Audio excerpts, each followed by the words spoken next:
Hi, everyone. Thanks for joining us today. Just our quick kind of standard disclaimer. This presentation is for educational purposes only. It's not legal advice. It does not create an attorney-client relationship. We'll have some information at the end on contacting us if you do have specific questions. In addition, so you can move on with your day, we'll go through some of this information rather quickly.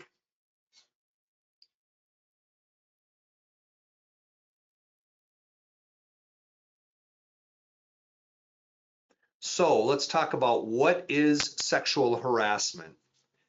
We've all heard the term, but it's important from a legal standpoint and from a protecting your business standpoint to just kind of go through the definition so you understand really what it is.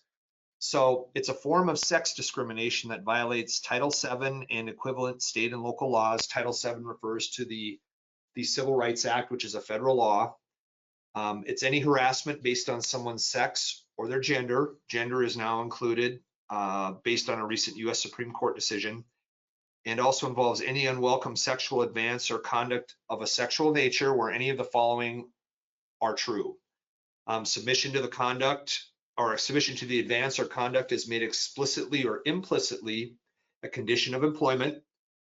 Submission to or rejection of the advance or conduct is used as a basis for employment decisions, or the advance or conduct unreasonably interferes with an employee's work performance by creating an intimidating, hostile, or offensive work environment. There are two types of sexual harassment. There's quid pro quo sexual harassment. That was in the news quite a bit a few years back. And then there's also hostile work environment. So what are those? Quid pro quo is a fancy Latin term. It means this for that. Quid pro quo harassment occurs where, like, a supervisor, somebody in a position of authority, seeks sexual favors either in return for a job benefit such as a promotion or a raise, or to avoid a job detriment, for example, a demotion or a pay cut. Quid pro quo harassment also can occur when an employee's reaction to an advance negatively affects their employment. They say no, they get demoted, that sort of thing. The other big type of sexual harassment is hostile work environment. Now, just that term on its own is often misunderstood. It doesn't simply mean that an office has a negative feeling or that someone is acting like a jerk as a boss, or you've got a worker who's always angry or aggressive towards coworkers. That doesn't mean hostile work environment in the legal sense. Instead, a hostile work environment under the law involves harassment in the workplace that is unwelcome, based on protected class status. For sexual harassment, that would be someone's sex or gender. The conduct is attributable to the employer, and it's severe or pervasive enough to change the conditions of employment and create an abusive environment. A person need not be targeted by the offender to give rise to a hostile work environment claim. For example, if you're in a group of workers and you've got the one coworker who's always turning any discussions to like a sexual topic, even if that person is not directly speaking to you, you could still be undergoing a hostile work environment sexual harassment by even just listening to this person. Or if you've got a coworker who's repeatedly asking somebody else out, they keep saying no, that could also be a hostile work environment. Another really important thing to remember about sexual harassment is that incidents can certainly occur at work, but they can also occur outside of work, and that can bring liability onto you as an employer if it affects your workplace. So that could mean at a company event. It could mean at a non-company event like a happy hour that the employees put together without the sanction of the company, or it could be on social media. So again, if something is happening outside of work from employees that affects your work, that could bring your company under the umbrella of a sexual harassment claim. Just something to keep in mind. So we're here today to talk about sexual harassment training by companies for their employees. So why should you as an employer conduct sexual harassment training? There's a couple of reasons. We'll start with the first one, kind of an important one. It's required in some states that employers provide sexual harassment avoidance training to their employees. So which states are those? It's California, Colorado, Connecticut, Delaware, the District of Columbia, which is not a state, but is still governed by federal law, Illinois, Maine, Massachusetts, New York, Rhode Island, Vermont, and Virginia. In those states, to some degree or another, there's a requirement for employers to provide sexual harassment training to employees. Here's just a few examples of what this legally required sexual harassment training involves. So for California, the training must be performed within 6 months of hire or when an employee assumes a new position within an organization. The training requirement is 1 hour for employees, 2 hours for management personnel. That must be conducted every 2 years. And employers have a legal obligation to track the training times and hours of the employees. New York, the training must be done annually. And by law, the training must be interactive. So that means some different things depending on whether it's done in person by a trainer who's live, or if it's done through a learning tool, say online. There's some different definitions there that need to be met. For Illinois, the training is required annually. And for Washington State, interestingly, their mandatory sexual harassment training law only covers certain industries. Many states have made materials available for employers because they do require the training by law. The other big reason to conduct sexual harassment training as an employer is, even if it's not required under the law, it's still a best practice for an employer. There's a few reasons involved. There could be more, but these are some of the big ones. One is it helps reduce the risk of liability to your company. So with sexual harassment training, you're reducing the risk of a claim being filed against your company. Your employees will have information on what to not do to trigger a claim. That's useful, at least if they have information.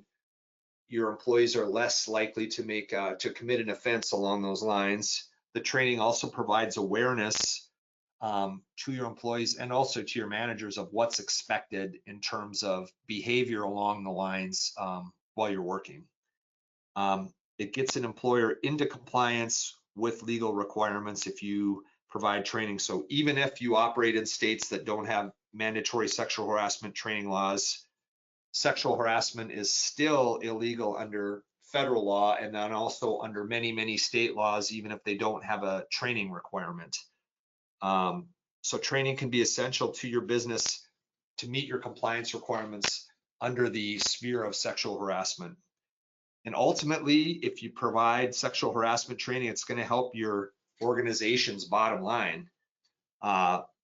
If you are on the receiving end as an employer of a complaint for sexual harassment, responding to that claim can be very costly. It costs your time and the time of your employees. You have to put effort into it, and it could cost cash money as well out of your pocket if you are having to, say, pay an insurance deductible because you've had to submit a claim to your business liability insurer. Even if you ultimately prevail on a claim that's filed against your company, it's still going to be a cost to you. So it's much better to save that hassle and that expense by proactively training your workforce to reduce the risk on the front side. Again, that can affect saving money on your bottom line if you're not spending the money to respond to some type of claim. If you are conducting sexual harassment training as an employer, either because you're required to based on the state or states where you operate, or you're choosing wisely to do it as a best practice to protect your business, what are some of the high points that the training should address? Well, I think it's a good idea within training to give an overview of harassment, what it is under the law. That's something that we did today, even in an informative webinar. I wanted to keep you on a footing of what is this that we're talking about, so you can keep that in your mind. You would also do that with the training that you would use for your employees. With the training, you should talk about, or the trainer should talk about, legal requirements. What is your obligation under federal laws? We noted there are laws in play there. What are the state laws? That's important to have your training tailored to state locations if they have a law in place in addition to the federal requirements. The training would allow you as an employer to define the terms that are at issue with sexual harassment issues. So define things like behavior, offensive, what is sex, what is gender, what is a protected class, hostile work environment, quid pro quo. Those are important items for your workforce to understand as you go through the training. You'd want those definitions in place. Another effective training strategy when you're talking about sexual harassment is to provide examples. You can note that certain terms and phrases could give rise to a sexual harassment claim. I mean, some of these training examples that I've seen, they almost seem outrageous because in this day and age, most people have more awareness of this issue, and some of the examples are very blatant. But still, with more and more people entering the workplace and maybe with different backgrounds, it's still important to go back and provide examples so that maybe newer workers have an idea of what exactly has to be watched for. Some of the examples sometimes are case studies along the lines of employee A male over age 40, who's working with employee B, a female age 23. Employee A made the XYZ statement, those sorts of things where you can go through a real life example. Basically, that sometimes helps things click with your employees better if you can provide them an example. Another important area of training to look at with sexual harassment prevention is to explain your company's reporting process. This is extremely important because it helps give you a defense for your company in the event some type of claim is brought against your company based on sexual harassment. If you've got policies in place, people have signed off on them regarding reporting, that gives you something, a card that you can play in your favor early on in the process. It's also important to have an open door attitude as relating to people making reporting. And it's also important for employers to have a policy, and this could be included in the training, how there's a mandatory reporting requirement for employees. If they see something or hear something, they need to bring it to the company's attention in the sexual harassment area. Another part of training that's been very useful is to discuss how a harassment investigation works. For example, what steps, you receive the report, you interview the witnesses, you interview the accused, you remove a person or persons from the situation if needed, evaluate the credibility of the individuals, documenting everything that you take in with the investigation, how to use corrective action, noting that things will move quickly. That part of the training can be useful so employees get an idea of what an investigation would look like. And then finally, you might want to talk about what corrective action could be in place with a sexual harassment claim. I mean, is there a write-up? Is there a suspension? Would the employee be placed on a performance improvement plan? Termination. Those are some of the elements on this slide that a training generally would address. Well, you're listening to myHRcounsel today, and how can we help with sexual harassment training? Well, there's a few things that we can do to help you out. We can review your training obligations with you. If you operate in multiple states, for example, we can provide advice on which states require training and what has to be included in the training. That's also very important because, as we discussed earlier, the states have different requirements.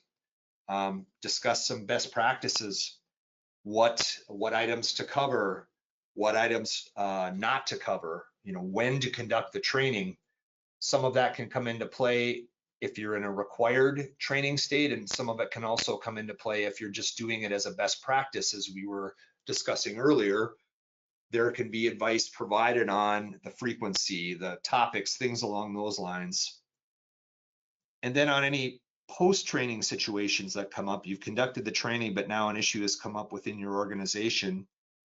We can advise on some next steps for you as an employer. You know, we can answer questions about the issue, provide advice on the way to proceed forward while protecting your company. So that is our discussion on sexual harassment training. Thank you for listening in today. We very much appreciate it. As noted on the slide, we provide employment answers you can rely on. One of the things that I like to say is, remember, compliance is not optional. If you need any help from us, reach out with any questions. The information is there on the screen, and we will be coming back to you soon with another useful webinar. Thank you and enjoy the rest of your day.